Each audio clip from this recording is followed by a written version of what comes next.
Wait. Oh, my God. We are live. Grillo's Aftershock XL. I'm Steve Grillo, and I'm here with the great Eddie Finocchiaro. That's how you say it, Hey, right? what's going on? It's You don't look. Finocchiaro, but well, that's why we go by Uncle Eddie Grillo. That's why. Yeah, It's Uncle fine. Eddie. Because you do not look like a Finocchiaro. You look like a Collins or a Cox or something. Yeah, I got that. I'm one of those redhead bastard Italians. Let me ask, how old were you when you finally were able to spell your last name? Just last week, I kind of got them all down, which was good. It's 11 letters in my last name, so it's not easy. I'm dyslexic, so like the I and the A and everything just seems to go all different ways. Don't blame the dyslexia. Come on, stop it. All right, I'm just plain stupid. There you go. There you go. Wasn't that freeing, Grillo? Yeah, I appreciate you coming on because you always have me on your show and you help me promote my book, Gorilla Parts, anytime I want to come on. But the cool thing is I know you from watching you on Facebook and everything like that. Mm-hmm. I just don't, now that I'm in a car, now that all these years, since I've been in New York, I don't listen to radio because I don't have a car. I'm not stuck in traffic. I would listen to,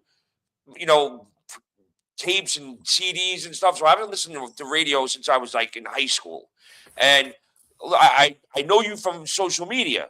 Yeah. And I'd like to know you more now because you could sit back and I'll interview you instead of you having to interview other people. So bring it on, man. The greatest question you could ever ask anybody is where'd you grow up?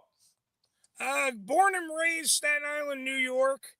The forgotten borough, the only borough that no one gives a rat's ass about. If you're in New York, we're more closer to New Jersey than we are to New York. There's spots in Staten Island where you could throw a rock and actually hit Jersey.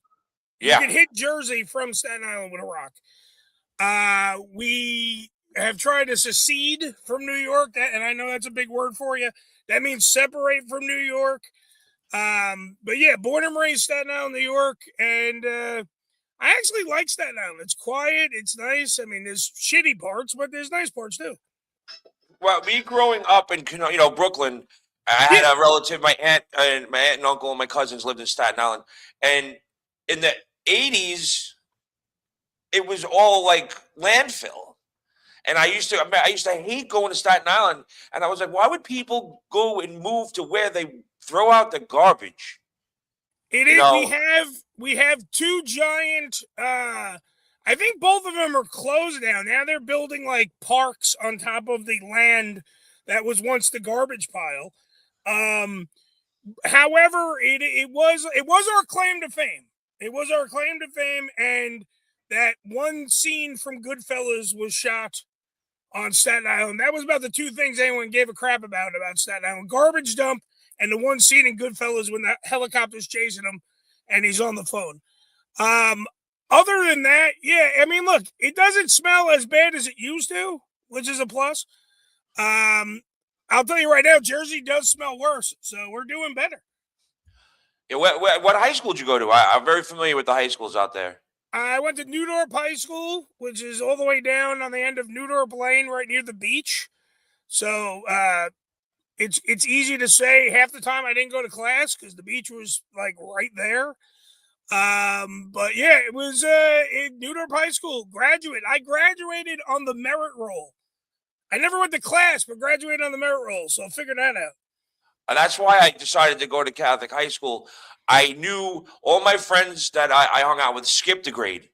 And they were all smart enough. They all went to Canarsie High School. And I was still in, St. Jude. I was still in Catholic, grammar school. But they were smart where they could go to class and get what they could, they needed, and then they'd spend the rest of the time outside on the track.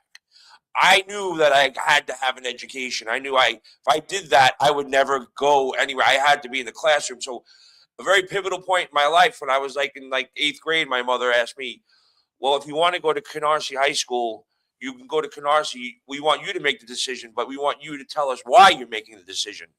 And I already knew in my head if I went to Canarsie, I'd probably be doing the same thing you did. Yeah. And you go to Catholic high school, you can't do that. You have to be in class. So my mother said, well, so what's your decision? I said, I want to go to Nazareth. And she said, well, why? I said, why, Mom? Because And I didn't say because if I go to Canarsie, I'm not going to go. I said because if I go to Nazareth when I graduate, I think it will look better on my resume, Nazareth Regional High School, instead of just plain Canarsie High School. And she goes, Stephen, that's the smartest thing I ever heard you say. So if you want to go to Nazareth, you can go to Nazareth. And it was the last time Grillo said something smart. That was the last time. But that was 1985. So wow. Yeah. I'm gonna start calling you Grillo of Nazareth. Oh, that's pretty cool. I like that. That should have been the title of my book, Grillo of Nazareth. That's great. Yes. Fuck. Damn, Eddie, why weren't you around when we were making decisions? Well, I don't know. You were too busy moving to Vegas or being the toast of the town. Yeah, I got my fangs. Great people on your show, so I got my fangs deep in this town already. So, but here's something interesting. So, if I didn't go to Nazareth, Eddie, I wouldn't have joined the wrestling team. If I didn't join the wrestling team, I wouldn't have gone to Hunter College. There you go. If I didn't go to Hunter College, I would have never been on the Howard Stern show. No, because you send Baba Booey a letter? Yes, I sent them a couple of letters. Yeah. Well, I sent them a professional letter, all typed up, and I didn't hear anything. And I heard they were looking for interns, and Hunter was 10 blocks away from the radio station. Yeah. So sometimes I would be bored. I'd just go and take the elevator up and stand in the lobby until Nancy, the receptionist, looked at me, and then I'd go back downstairs. But I had a burning desire to get past that door and past that ugly green plant behind the door.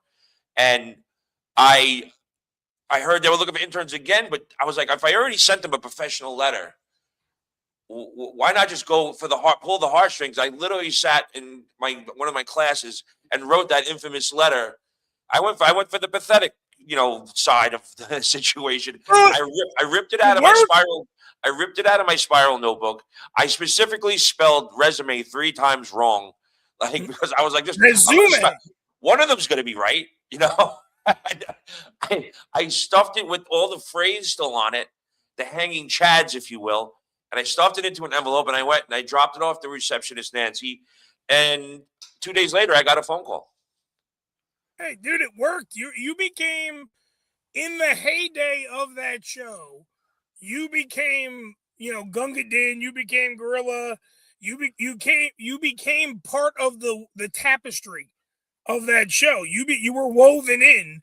So things happened. You went from Gorilla with Nazareth to Gunga Din. You did everything that you needed to do, and that's what it makes it good that you went to Hunter College, man. So while I was going there, where were you? Like when I was on the heyday? What was the years exactly? Well, I know you're a young pup. I was there from 91 to 98. Were you watching the Howard? So were you listening and watching? Definitely. Look, I am definitely a disciple of Stern. I have sacrificed on that altar many a time. Definitely watching the show on E. I mean, I'm so young in comparison, I guess. I was there for the WWOR stuff. Yeah, okay. So and that was more towards the end of that run that I then came into that run. However, I graduated in 97. So Howard on the E show was like it was one of the greatest things to ever be put on the air. I mean, there was nothing like it on television. I mean, I know Howard gets a lot of BS, but literally that idea of taking the radio show and putting it like that on that show, on that station, changed a lot of people's lives, including yours. Yeah, no kidding. When did you know you wanted to get into radio? Oh, I knew I wanted to get into radio when I was, I tell this story all the time, but 11 years old. I haven't heard it. Tell me. No, I'll tell you a story. I know you're looking for content, this spicy content. No, I was 11 years old. I was in my father's Thunderbird, and there's a New York legend in radio named Bob Grant. He has passed away since. And my father would be yelling at the radio as if Bob Grant could hear him. And he would be having these conversations with the radio show. And it made me go, wow, that's like, what the F is going on? Like, what is this dynamic of, like, who are these people? What is talk radio? Because I'm at 11 years old. I'm only hearing music on radio. I'm not hearing talk radio. And it was like the reaction my father was giving was a reaction that was like, wow, I really want that reaction. So I knew I wanted to be in radio at 11 years old. It took me years to get fully enveloped into radio, but it was always a dream. It was always, that was the goal. And then, and what? How did you get in it? Like, so you knew at 11. What did you do to get yourself going towards radio? Like, Well, in high school, that's did the they thing. have like a vocational program or something? Or Well, I went to the world famous Connecticut School of Broadcasting, wow, CSB. Artie Lang, one of the Artie famous. Lang. He's one of the alma mater.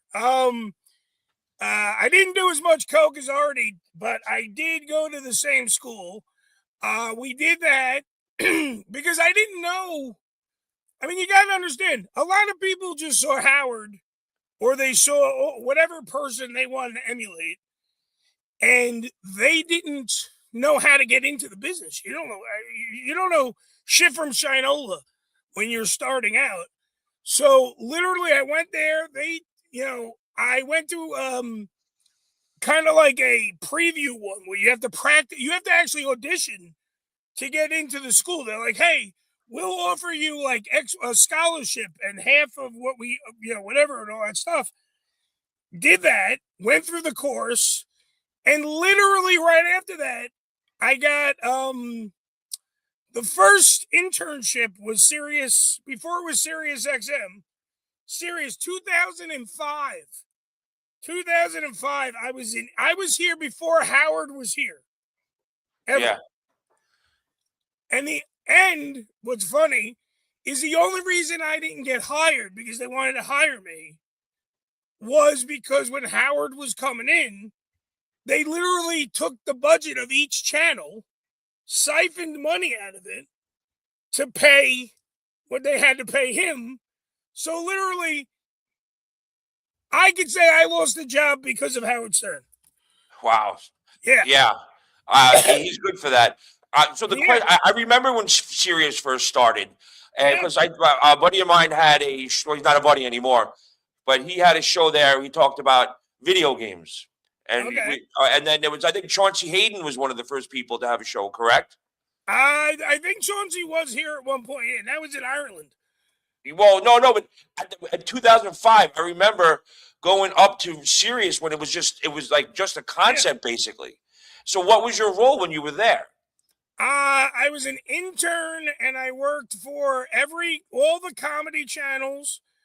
There was a channel called Raw Dog Comedy. I was part of. There was like a call-in show, like a request show. I was part of that all the time because the guy that was running it knew I had talent, but they weren't hiring anybody at the time. But he would put me on anyway behind the mic, and we'd be a part of it. Like, I met Lisa Lampanelli, Jim Brewer. I worked on Brewer's show when he was here, all that kind of good stuff. And also, at the end of the day, I was learning at the same time, because I wasn't like, Mr. Radio like I am now. Yes. But I was learning. That's what it was. I was learning. I was an intern. So I did all that stuff, and literally they call me in for a meeting. I'm thinking I'm getting hired. I get all dressed up. Like, I'm wearing a dress shirt. I'm all pretty. I'm showered, shaved, great. Got the crumbs out of your beard. Yeah. This was not there. I go in there, and they literally let me go. Oh, my God. And I was there. Grillo, I was there longer than any intern that I've ever met in my life. Probably only second to you as an intern. I was there for like almost a year plus as an intern for Sirius. They normally just do your whatever semester you're in, and then they kick you to the curb. I was there because I was doing so much stuff. And then they still, because of the budget, I was out the door. And then went back to CSB. Told the guy, I always will thank him. His name was Kevin Foley. He was the guy that was in charge of like getting your resume out to the proper people. And from there, I went to the Jim Kerr Rock and Roll Morning Show on Q104, and I ended up being an intern and then becoming the fill-in producer and promotions. And I had like 42 jobs at Q. And that was my first real job in radio. Jim Kerr, sweetheart. I don't know him like you knew him, but like every time I see him, I go, "Hey Jim, I don't know if you remember." He goes, "Steve, of course I remember who you are." You know, he's so nice. Maria Melito, another sweetheart who I love to death. Yeah, I love Maria. I used to do the best of Stern with her. I didn't have to be there, but I just love being at the radio station so much that when they went on vacation for 2 weeks, I offered up my services to hang because Maria was cool as hell. And unlike anybody else on the show, she bought me breakfast. And I got to sit and hang with her. And then we listened to the old Stern shit. And that's why I learned to do reel to reel. I get all the reel to reels set up with her, and I get all the commercials set up for her. I didn't have to be there. There was nobody that said you had to do it. But I was always the person that said, "You let me in this door, I'm not leaving." Well, that's the one thing, Grillo. I knew even besides all the potato stuff and the Gunga Din stuff, you wanted to be there. You wanted to be a part of the radio show. You wanted to learn and then grow and become like Grillo on the radio. You wanted to be that guy. So Maria Melito, one of the best teachers in the business, she's still kicking ass on Q104. She really hasn't aged much at all. She doesn't age. She's still gorgeous. I love her. I love you. She's literally the same person from when I met her to now. She's the same person, sweetheart, like you were pointing out, but literally kicks ass on doing radio. She's one of those people that she's a master of radio. There's no doubt about that. Yeah, so she no matter what changes in the game, she still kicks ass at it. And what your role with Jim Kerr was on? It wasn't on air at first, right? No, it was. I was literally, Jim put me on air like the first day I walked in the door. Yeah. And I will never be able to thank Jim.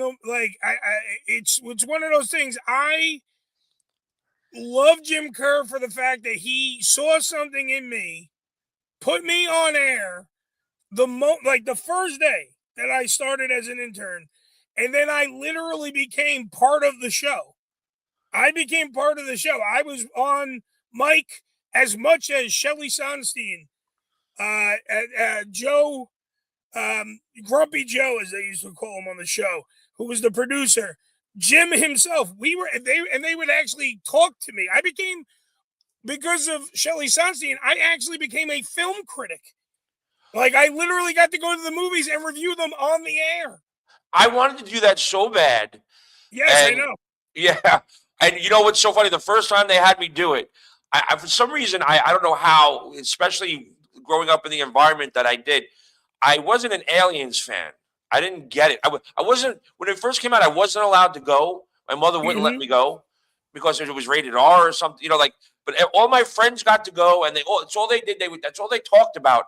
So I literally turned my brain off because it was so upsetting for me that I wasn't allowed to go see Aliens and then I literally just turned it off to my head. I didn't care about it. So 1, 2, 3 came out. I just refused to go to them because it was a bad moment in my childhood.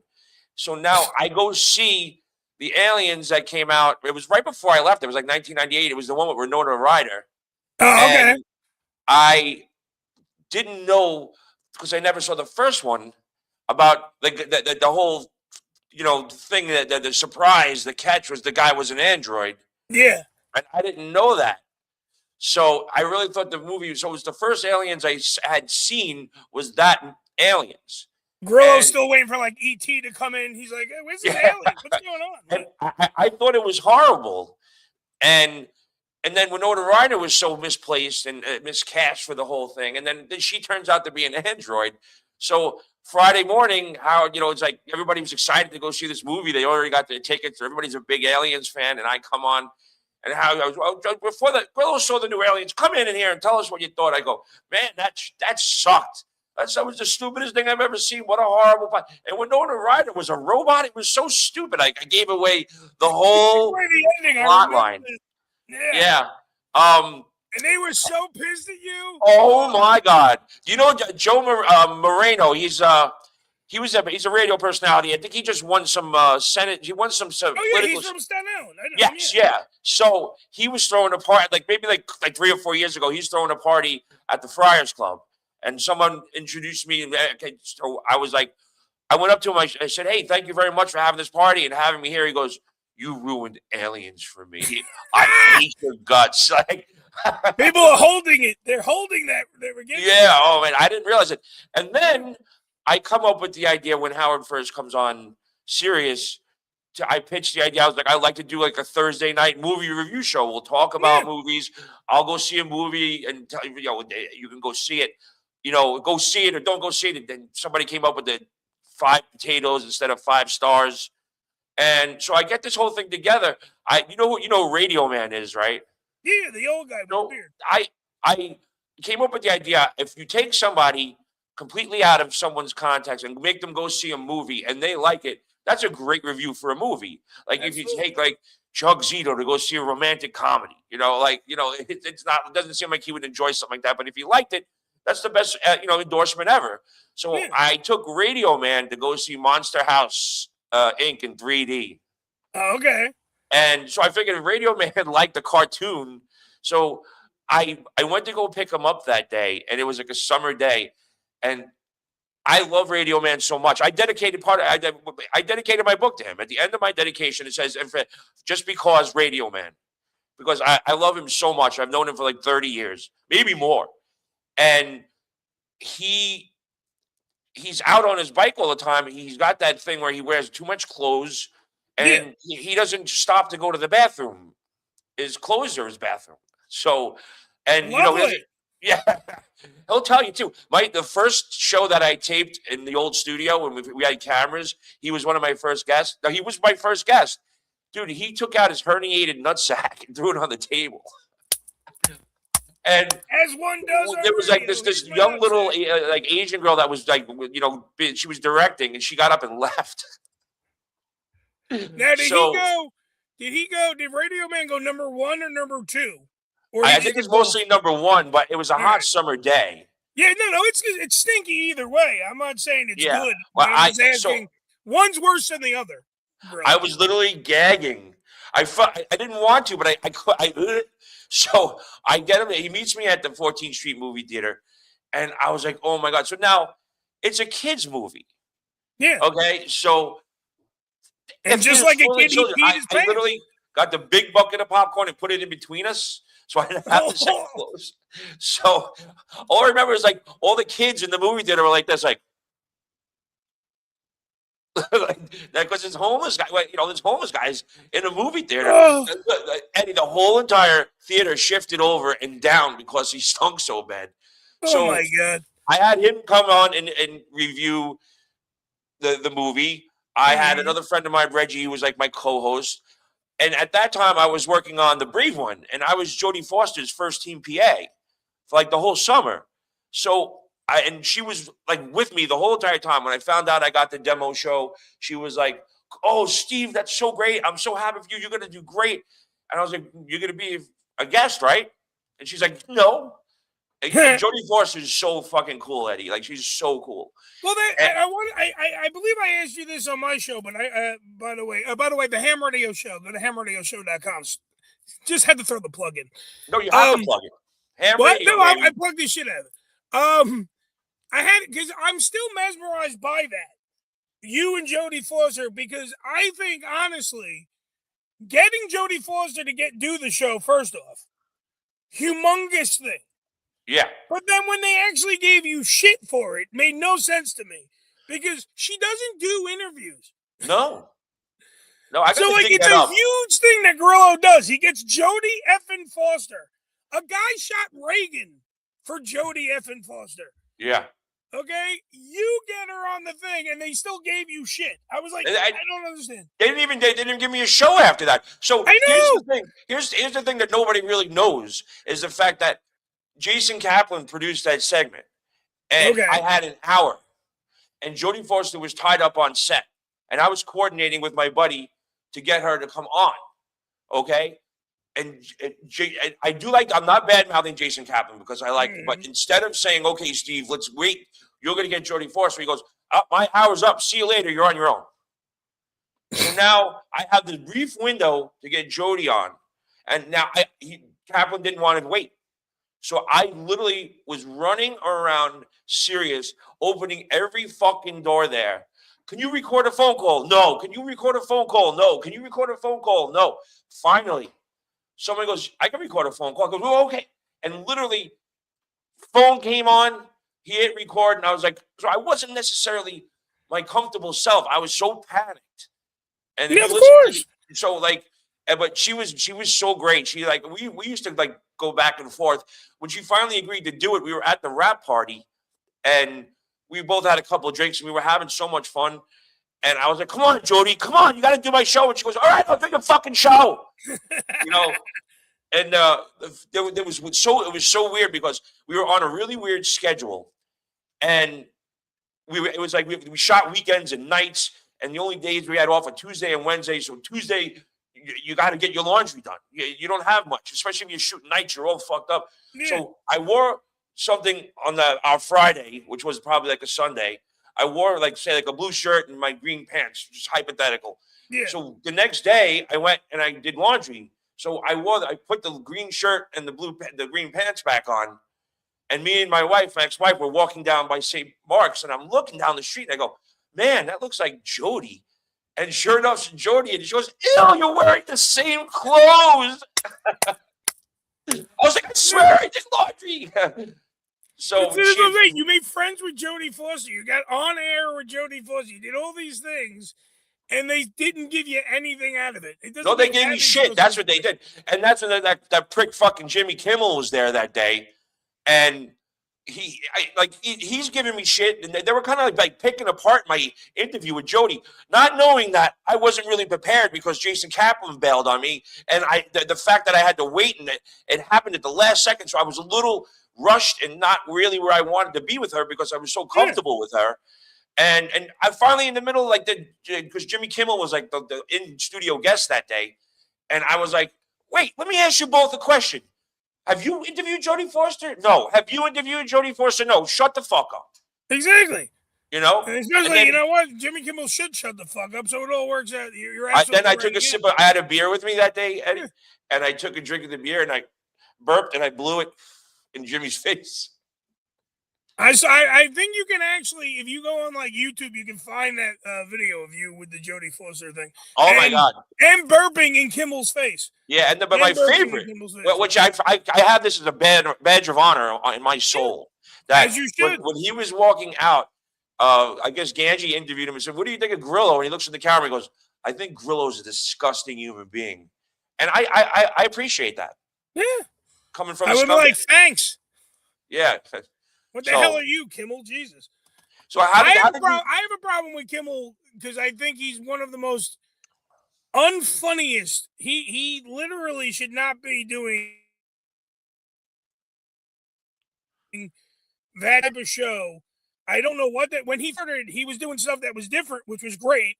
But because he wasn't falling into that mold, next thing you know, he's in a suit with a tie, he's shaving. They made him lose a buttload of weight. They used to have drinks over there, but somebody in the audience threw up. So, like, one time they gave up. It's like and because I am the same altar that I prayed to Stern, I also prayed to Letterman. And literally, he is, I'm the biggest Letterman fan ever, and blah, blah, blah, blah, blah. And he's nothing like Letterman. No. He does a half-ass show. And this is why I wish David Letterman was still in the air doing his show, even though he'd probably fall over and die when doing it. But I wish there was some good late night programming on. No, not good. He's just, I don't like the hypocrisy. Let me ask you this question, bro. So all these people get busted for, their racial stuff. Oh, the blackface stuff. Yeah, the blackface stuff. But why isn't, like, Howard did some of the most awful like, don't get me wrong, at the time, it seemed to be an accepted sort of sense of humor back then, with the Daniel Carver and the KKK guy. Howard sort of definitely spun it. Wake up, white people. I know the whole routine, but I'm not going to go into it. Yeah, I know. Yeah. Well, I do remember too that this is NAMLA, the North American Man Boy Love Association. If you are a boy and you love a man, don't worry, your oppression will end. And if you're a man who loves a boy, don't be afraid to be a boy lover. Yeah. There was so much stuff that was out there before that obviously, yeah, some stuff looking back you can't do now. But everybody's so much on this woke correcting angle that now you can't do anything. Everything's offensive. Why does Jimmy and Howard get a pass? Is my question. Here's the thing. I don't know. I think Howard got a pass. I think because Sherman Helmsley is in the thing with him. But he did it before on the Channel 9 show. No, I know that. But the one you're referring to, the one that everyone actually called him to the carpet for, was the famous one where he's playing Ted Danson. Yeah. And words are used multiple times that I won't say on this fine program. Yeah. That Grillo hosts. But I think he got a pass because Sherman Helmsley was there, and then he went on an apology tour anyway, so it doesn't really matter. He apologized for everything, but not to everyone, but for everything. And Kimmel did a lot of rude and disgusting crap on on the Man Show, on his own show, on tons of shows. I mean, he has a history in radio too that's not great. So. Yeah. I mean, it also does depend. Sometimes people get passes, and sometimes they don't. It sucks because it's selective anger. That's the problem. All right, so I was saying, look at that new scary movie that's coming out. The Gen Z population is pissed off at the movie. It hasn't even come out yet. They're pissed off at the trailer because of some of the insensitive things that were said, and I'm like, then don't go see the movie. That's it. It's that simple. Yeah, you don't see it. There was some councilwoman or something in California where she got her all panties twisted up because she doesn't like the name homeless. It has to be unhoused. I can't believe we've reached this. Unhoused. Yeah, but no, she was like, I am disgusted with this council that you've used that word. And I thought someone dropped the N-bomb. No, they dropped the H-bomb now. Yeah. We live in a world where everybody wants to be offended so that and that's what woke is. Woke is, look at me, look what I'm doing to make society better. Look at me, look at me, look at me. I'm not using that. I'm like, we had a guy in our show, Puppet, the angry psycho dwarf. Right? He, quite frankly, I don't even know how tall he was. He was a wrestler. He worked for major organizations. He worked and did everything. He would always be like, no one asked me if I wanted to be called a little person. He goes, I'm a midget. He goes, I play a dwarf on TV, but I'm a midget. Yeah. He goes, why does it, if it doesn't offend me, why do I have to be called something else? And I'm like, you're right. They never asked black people if they wanted to be called African American. Yeah. They just did it. You're African American. They never asked them. They just did it. Midget people, they were like, oh, now you're little people, which to me is more offensive. Well, I'm good friends with, I guess now it's little Marty Kleber, but when he was on the Howard pay-per-view special, he played like the Michael Jackson victim, and he wound up becoming a really huge actor. He's a big, but he was Marty the Midget. Yeah, and and I became really good friends with him. It was so much fun, Eddie, because he would always do the Christmas show at Radio City. So I was friends with all they didn't have much time off, but when they did, Marty would call me. I had 6 little people in my 65th Street walk, the one me and Ganji got thrown out of. Mm-hmm. I had 6 midgets up there doing bong hits. I made them all go up 6 flights of stairs. And it was just like so climbing funny. The Alps for them. Yeah, it was Everest. Yeah. And they all came over my apartment, and then we all went to Scores. Oh, how great was it? Oh. I walked in. I was like, person hi ho, Scores. Yeah. How So, great but is Marty's that? still a very good friend of mine. Yeah. You know, everybody knows him if you watch Pirates of the Caribbean. Very He's in talented that. actor too. Yeah. He had I don't know how this happened, but he had a great pilot on Comedy Central called Knee High PI, which I guess is based on a comic book where Okay. a little person is that's like fantastic private investigator, and Yeah. it was actually really funny, and they didn't pick it up. Because they probably were worried that somebody was going to be offended. Yeah, And then advertisers wouldn't advertise because people would have been offended. yeah, But yet, here's the thing. We're supposed to treat everyone equally. But you won't give the guy that's classifies himself as a midget a show yeah. And plus, because you know, you want to treat him differently. he got Meanwhile, paid. He got paid half what everybody else did. hi-oh! Oh, Boom! That's why Grillo has his own show, folks. Right there, folks. That's it. after you got done with Jim Kerr, what happened? After the Q104, I actually got let go. They fired Clear Channel at the time, not iHeartRadio. Clear Channel at the time fired 2,000 people from my area where we were in New York. It was like Black Monday. They fired everybody. It was the day Obama took office. It was literally that day because we were watching the inauguration, and it was smart on their part because think about it. What's going to be the headline? The first black president or my fat ass getting fired? Yeah. So there you go. So after that, I went to a company that was called Goom Radio. Goom Radio was like what satellite radio is, but it was meant for just the internet. So it was literally on your computer. It's what everyone now does, but they did first. Like everyone does satellite radio, and then they go to it's on your phone. Now it's on an app. Now, yeah, they did that first. That company was run like shit. They didn't realize it was run by people in Paris. They didn't realize that you could fit Paris, Texas. You could fit Paris, France inside of Paris, Texas. They didn't realize that. Because they didn't give a shit about the other 50 states. They only cared about what they were doing. So the company went to. Then after that, I had a bunch of bullshit jobs because I just needed money. I wasn't like a hooker, but I was definitely just doing it for the money. And then I ended up Wait. What kind of bullshit jobs? What kind of bullshit jobs?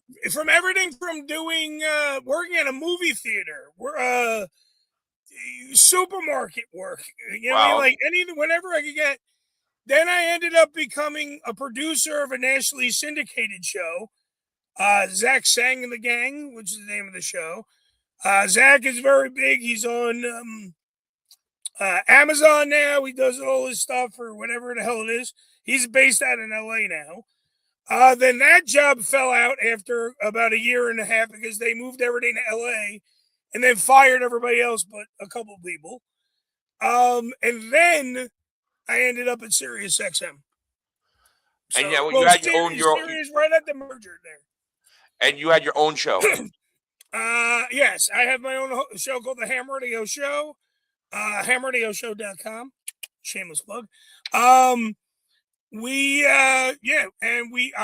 work here. I do that. I have my own TV show called New York Ham, which is on Asai TV, ASYTV.com, which is also available on Roku. And I mean, I'm just doing everything, trying to become a fat Howard Stern, I guess. Have you ever met Howard? I have met Howard. He's not really uttered words to me. It was more like a grunt and a wave. I'm more friends with everybody else that works on the channel.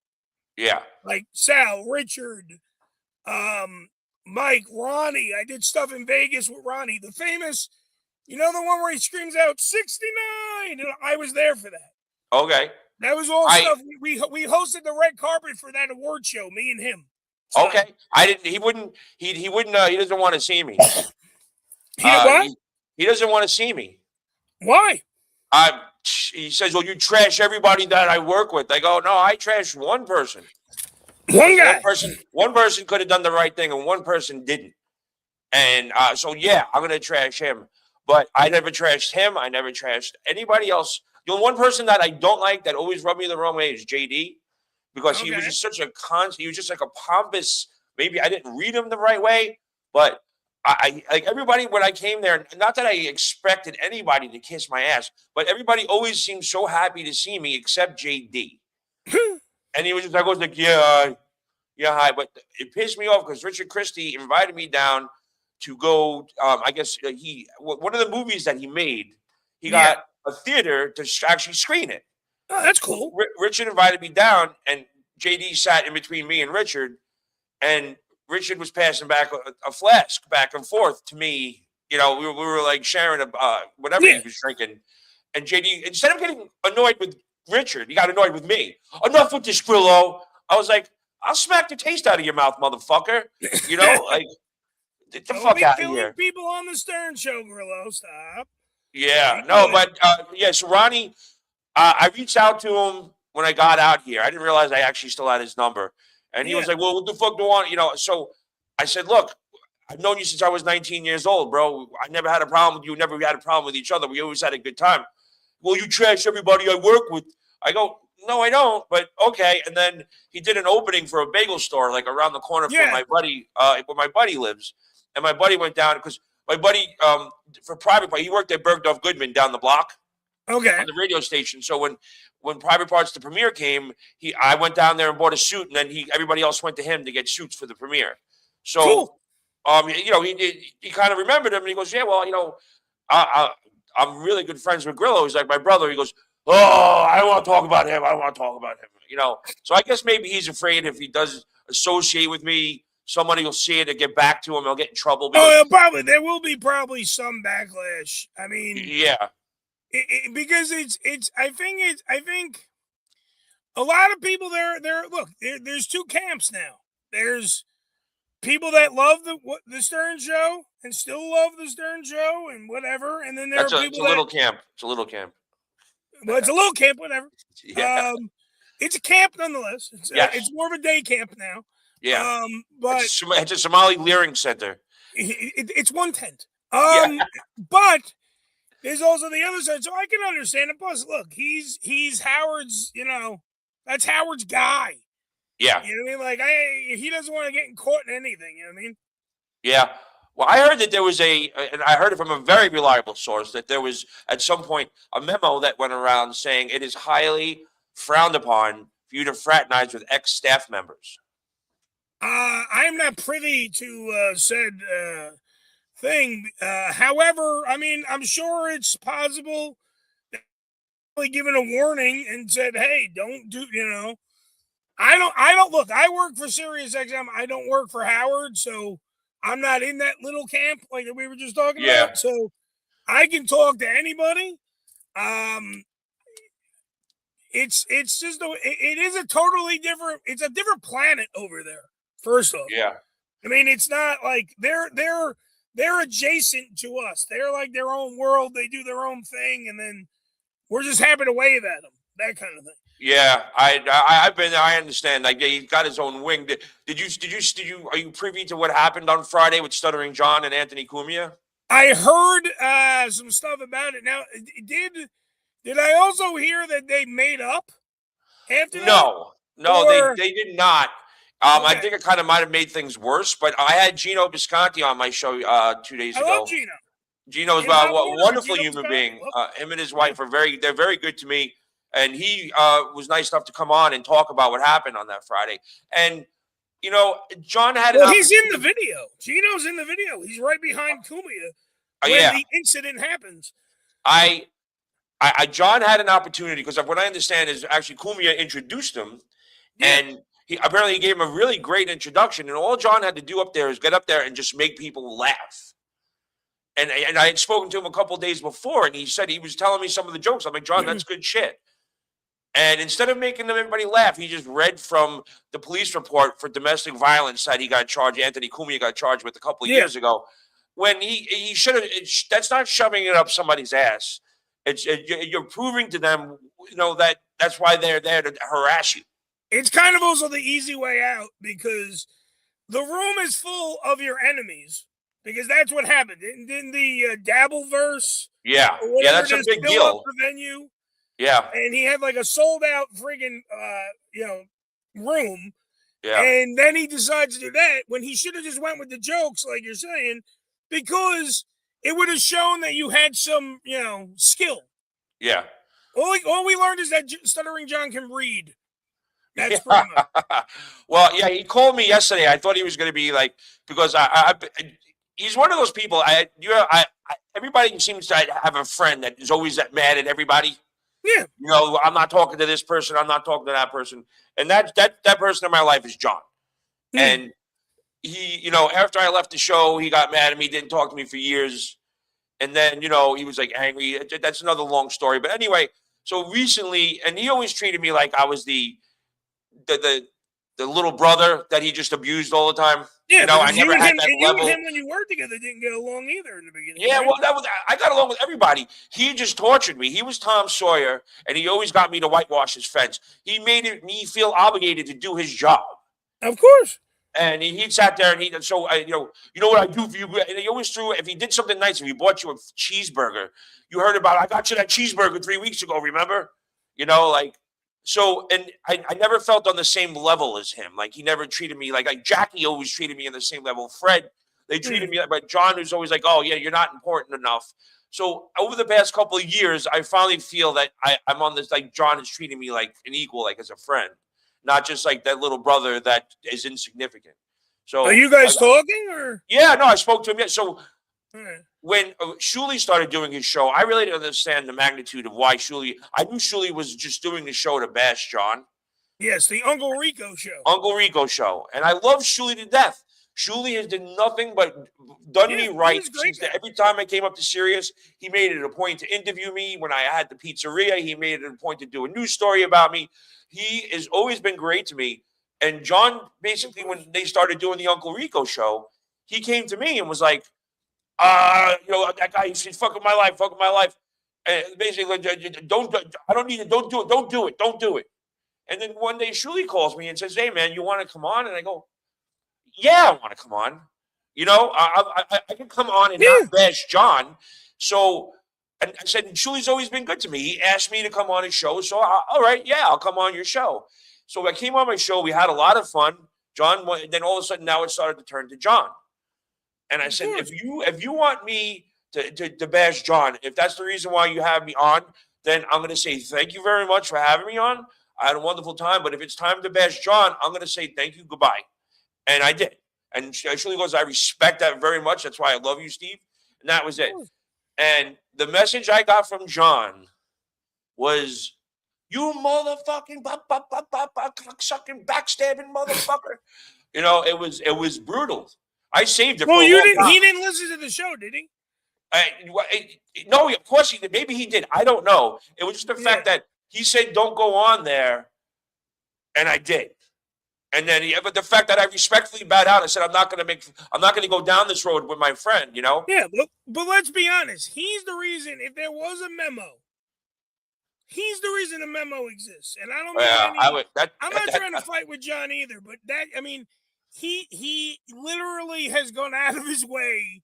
He makes a lot of enemies. Yeah. You all know this. That's Stuttering John's MO. He's made a lot of enemies along the way. And I'm not shitting on him. He made a career out of it, for fuck's sake. Yeah. But it's like, dude, come on now. We should all be wash our hands, do your thing, and move on. You know what I mean? He's supposed to come on my show on Sunday, but I was genuinely concerned when I heard about what happened on Friday. I texted him on Saturday, yo, bro, you okay? And he didn't get back to me. And then I called him. I was like, but I've done his show so many times when he had no guests. He had nothing to talk about. He called me and okay, John, whatever you want. Sure, let's go and have fun. And I get shit from other people. What are you doing his show for? He's making you look bad. He's talks shit about you all the time. I was like, I don't care. He's a friend. We have fun. We talk about old times. And that's because you're a friend of his. But sometimes is it reciprocated? That's the thing. Well, here's my point. Eddie, my point is that I could, I'm trying to rebuild my channel again. I'm trying to get this whole thing going back up, which I appreciate you coming on Ham Radio. Absolutely, sir. And so it's topical. And if he would have come on like Monday or Tuesday or even today, it's still kind of hot. So he said he'll do it on Sunday when no one's talking about it anymore. I'll still have him on. But, like Gino was nice enough to come on because I knew the shit was hot. And Gino knew I could use the help because a lot of people watched that show I did with Gino, a lot. And that's exactly what I'm trying to do is rebuild myself in this whole genre. And I have to because Professional Tax Alliance is backing me. Oh, yeah, that's why I got the commercial there. If you need taxes done, you got to go to my boy Richard Prinzi. Where is he? He's right there. He built the studio in his guest house for us. He's going to be doing a show called Own Your Future. And in order for that show to go, he wants my platform, which is going to be our platform, to be established. So when he gets here, it's already got somebody there. He doesn't want to go to no audience. So he told me, start your show back up. I'll back you. And then we can build a whole network from there. So that's what's going on out here. I thank you for letting me on your show. I mean, I don't know if I'm going to be producing as much numbers as Gino. Your numbers might have went down. However, I'm glad that I could be at least helpful in any way, shape, or form, Grillo, because you were. It is still weird to me that I'm friends with a guy who I used to watch on TV as the guy that used to make Howard's Potato. Yeah. I still know how to pick out a good potato. And I'm sure you do, sir. I'm sure you do. That's what I went to college for. Well, dude, I know you're busy. You're a big talent, and you took the time out of your day to come on here, and I appreciate that very much. Give another shout out to what you need to. Oh, sure. I'd like to plug a couple of things. The Ham Radio Show, which is hamradioshow.com. You can check that out. Please do. I'd like to say Professional Tax Alliance. Oh, let's plug them as well. Also, my TV show on a side TV, that's asytv.com. It's called New York Ham. Up now is when I did 48 hours in Vegas. It's so speaking of a man who's literally in Vegas right now. That's right, baby. Check it out, asidetv.com, and check that out as well. Yeah, we just missed each other. But on that note, I will say thank you very much, pal. And stay in touch. If you come out this way, I got you, buddy. Got you. All right, brother. All right. Well, thank you for having me on, bro. Oh, you're awesome, dude. Thanks. All right, man. Cool.